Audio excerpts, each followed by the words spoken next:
Okay, so again, welcome everybody. It's good to see you all on this call. And just kind of again to reiterate, we just wanted to hold some space in case you do have some questions on some of the upcoming TFAP changes. The changes don't happen very often, so we thought it would be a good idea for us to hold this space in case there are some lingering questions. So I'm going to go ahead and share my screen. We're just going to have a very light slideshow just to kind of guide the conversation. Let's see here, just a moment. All right, so there's going to be just a few things we're going to go over today. We're going to go over the site agreement and what's new and entailed with that, and also the annual compliance checklist. In addition to that, we'll also be going over just some upcoming changes here in the spring, and then we'll go ahead and open it up for any questions that you may have. So with that, I'm going to hand it over to Nathan, who will kind of go over what are the changes for the site agreement and also the compliance checklist. Thanks, Maria. So some changes with our site agreements and compliance checklists. The site distribution agreement is now considered to be permanent with an option to cancel it with a 30-day notice. So you've all likely seen these coming out, or they are in your inboxes currently through DocuSign. So the site distribution agreement is only going to have to be signed once. We won't continue signing that yearly. However, now there will be an annual TFAP compliance checklist that you all will be sent and have received that already, that you'll go through, mark off yes or no to each of the questions, give the data that they're looking for at the state, and then you'll send that back to us here at the food group or to Second Harvest Heartland if you're partners. Well, you're all TFAP partners with us. So the Second Harvest Heartlands ones, I'll go back to them. So those are permanent, and a lot of this is coming about due to COVID and reducing barriers. So the same that we want to be reducing barriers for access to food for our clients, we want to be reducing barriers to access for you guys as well. Unfortunately, this does not mean that you get out of seeing myself or any of the other agency specialists in your spaces once every year and a half or so. This is an addition, but this is self-led. So you'll just check off and make sure that you're doing everything right so that when we come in, we can just also verify that that's all going well. So yeah, that'll be annual and it'll get sent back to us at the food group. Are there any questions? I was just going to add that we're going to be sending out those annual TFAP compliance checklist every January, just so that it's consistent. So maybe just make a mental note that every January you'll see a DocuSign coming from us requesting that information. And I'll go ahead and then patch it over to Debbie. Yes. Thank you. So as far as recording your service numbers for your TFAP compliance, there are going to be some changes coming up. First of all, they're no longer going to require having regular visits and extra visits. And as you know, what was about 2 years ago, we dropped the holiday, and kind of rolled them in. So all visits are going to be counted as regular. You'll still, do number of children, adults, seniors, number of households, number of pounds, but you're going to count them each, all just adding it up together. Because as far as the state's concerned, and with people getting food, it doesn't matter if someone came, just once a month, or if they came, 3 times during that month. That was 3 visits, so it's going to count 3 times. So when you're doing the total pounds, that is not just TFAP food. We want to make sure you include all poundage that you're distributing. But again, it's just all rolled into one number. We don't separate out at all. Some of you who are partners with Second Harvest might still need to do some separating for them, but that is whatever they're requiring of their partners. That is not a TFAP rule. And so we have to have these numbers this way for TFAP. So, and that kind of leads to and also for those changes, I guess I should clarify, there's taking place starting for January, but that's January reporting numbers. So that happens in February. So I think most of you would all have your December stats in by now. They were due on the 10th. I haven't actually checked yet, but those were done as normal. And so then, what you put in for February with your January service numbers, this is where the change is taking place. And then it kind of leads us to another change that is going to be happening. And we don't have, unfortunately, a whole lot of details yet or an exact timeline. But many of you might remember when we switched from Let's Solve Hunger to stats being entered into Agency Express. And so we've had a contract with Second Harvest on that. That contract is ending. They are somehow changing their system, and we can't speak to that. I have no idea what's happening there. But that means we will have to have all of our TFAP partners enter their numbers in a system of ours, because we are required to report those as part of TFAP. So if you're a TFAP partner with us, unfortunately, there's, you definitely have to enter with us. If Second Harvest is requiring all their partners to, that's separate from TFAP. So just hope everyone understands that. But that will mean everyone's going to be getting new program codes. And so that on the graphic here, the box that's the big one says for reporting for January, kind of shows all of our program codes will start TFG. If you have multiple programs, they're not necessarily going to be consecutive numbers because they're just getting numbered going down alphabetically from our list right now as we have it. But those will be new. And then again, you'll just be entering the total number of children, total number of adults, total seniors, households, and pounds. And so it should be very straightforward. We think it's going to be really easy to use. It's going to provide the state with, important information, because if you want to get one of the state grants, they're looking at what your service numbers were. So if you haven't entered your numbers, you may not qualify for a grant, or you may not get as much as you could potentially get. So that's important to have those in. It also helps the state tell the story of hunger. So we want to make sure that's in. We will be, as soon as we have more information on what our system is, how you will log in, we'll be getting that out to you. I will be reaching out to a few agencies early on to kind of do some beta testing for us, just to make sure everything runs smooth. But we do expect that this will happen by the end of March. So numbers that are entered in April are going to have to go into some type of new system, because that's when our contract will have ended and we will not have access to the Second Harvest platform anymore. But this is also going to mean that we'll be able to troubleshoot for you easier. If anyone has ever reached out to us having trouble putting things in Agency Express, we can't see things in real time there. We just have to send you to their help center. So we're going to be able to help you with that. So I think all in all, it's going to be a good thing. So, okay. But it'll be a little tricky at first, but we'll all get through it. And I just wanted to clarify one thing, because I know that start date that you're seeing, January 1st of 2022, might muddy the waters there a little bit.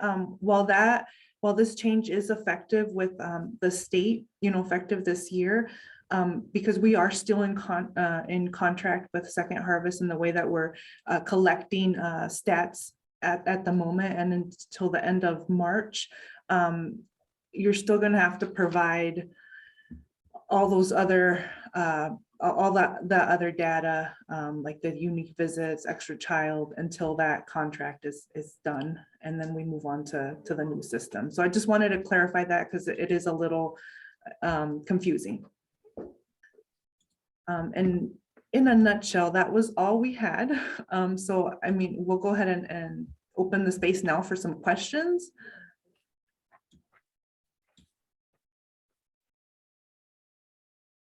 Any questions out there? Yes. Go ahead. In the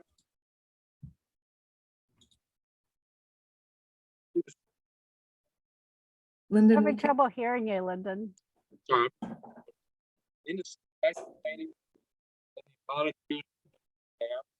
you're asking for yeah, we have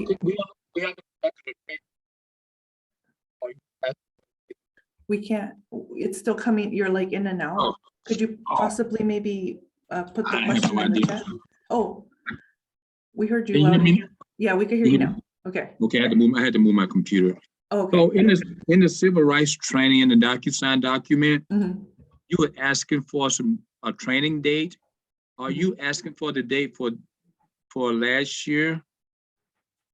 Because we haven't conducted our training this year. Yeah, yeah, for this year, yeah, go ahead and start with that. Yeah. Yeah. I mean, and I also want to be cognizant of the fact that a lot of the agreements that you currently have for TFAP, they don't end until March, but because this is like a new thing, and also to create kind of like some consistency, we thought we would just those two things, the compliance checklist and also the brand new TFAP agreement that you'll never have to sign again. We figured we'd just start it off with the new year, but definitely go ahead and put in the date that you conducted civil rights training this past year. That's perfectly fine. Thank you. Yep. Anyone else? Hi, Maria and Nathan and Debbie and everybody else. This is Sean. Quick question on, maybe you don't know yet, on the platform that you'll be having. Will that allow us to pull a cumulative report for at the end of the year to be able to pull in all of our data? Because we always have an audit at the end of the year, and we need to pull in how many pounds, and it's much easier if we can use that platform to do it. Is that something that you know that we'll be able to do, or do you not know yet? Well, that's something that we're definitely in conversation with the developer. That's one of like the kind of bare minimum things that we want our partners to be able to do, to be able to pull that data. So I can't confirm yet, but it's something that we've brought to the table as an ask. Sure. Okay. Thank you.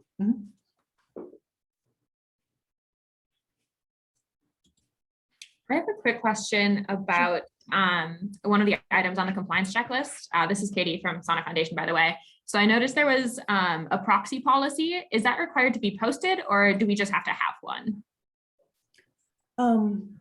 That's an interesting question, just because like in COVID times, it's the state's been really flexible when it comes to intake. You just have to have a proxy policy in place, but also on the TFAP eligibility form, it has the proxy on the backside, where so if like a new person comes in and they fill out their TFAP eligibility form, it's right on that form where they can have somebody come in and pick up for them. So it's all contained in that form. But again, kind of understanding our current reality, and that the state has been really flexible in the way that we do intake. When we go in to do the site visits, we're just going to ask that you have something in place, with being cognizant of the fact that it is on the form. Okay. Yeah, that sounds awesome. Thank you so much. Sure. Hey, Maria, it looks like we've got a chat from Rob that says they don't do their training just once for civil rights. It's done throughout the year. How do we want them to denote that on their forms? Mhm. That is a good question, because I don't know that we can do any notes on DocuSign. Well, no, but they have to put in a date. So if they do it multiple times a year, what do we want them to put in there then? I would just put in the first date. Cool. Like the date that where staff is probably all trained, and then, you know, through the year as volunteers come in, then that would just be additionals. But yeah, I think probably when the main staff, right? That would be a good rule For of sure. thumb Yeah. too. Yeah. Thank you, Debbie. Anyone else?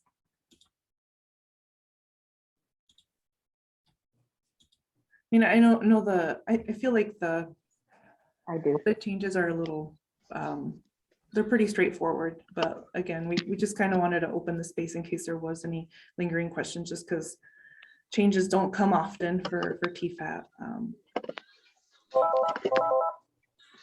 It's like I Sean has- have a question related to what people have been asking. Sure, go ahead. I'm wondering, it sounds like the time when the TFAP eligibility form changes over is March 1st. And I'm wondering what the cutoff for the civil rights training is. Is that also March 1st? Like, when does the year actually start? Or does it start right now? Yeah, and with TFAP, they usually come out with changes that are like effective July 1st. Debbie, you can chime in too if you'd like, but so that also kind of confuses things. But like that's usually when we get all the new poverty guideline updates. So given that that's kind of what the state uses as their calendar year, I would err more on the side of that the beginning of the year would be like July 1st. And I Okay. think part of it happens because some of the changes will come, you know, from the federal government. They're not necessarily things that are here in the state. And so I don't know if they're doing it just based on their fiscal year or because they have to wait for funding from Congress. And so it's when things get passed. So there could be changes kind of mid-year, you know.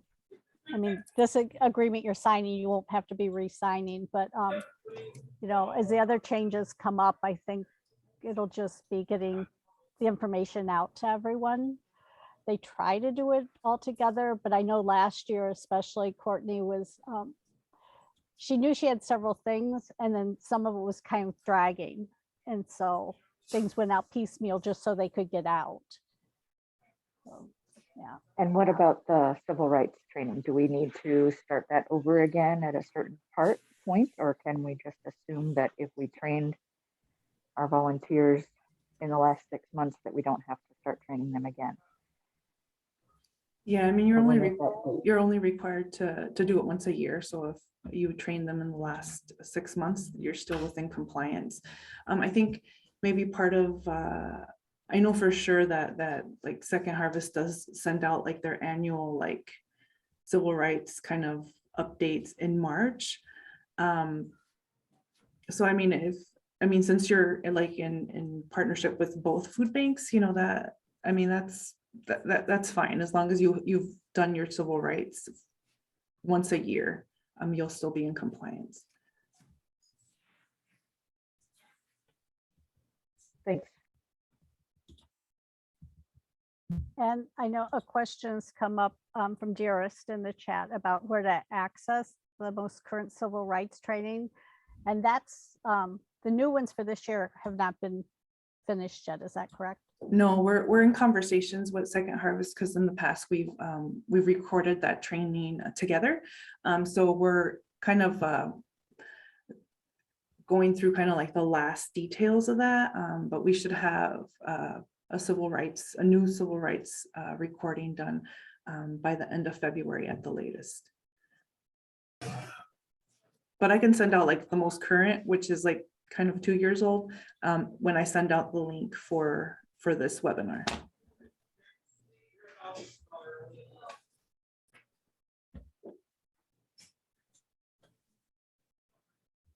Anything else?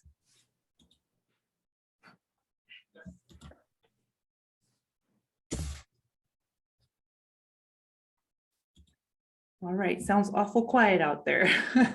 So I just want to thank you all for coming and listening in. If you do have a question that arises, please feel free to email either myself, Debbie, or Nathan. I will go ahead and send out the link to this webinar and also the civil rights training that you all asked for.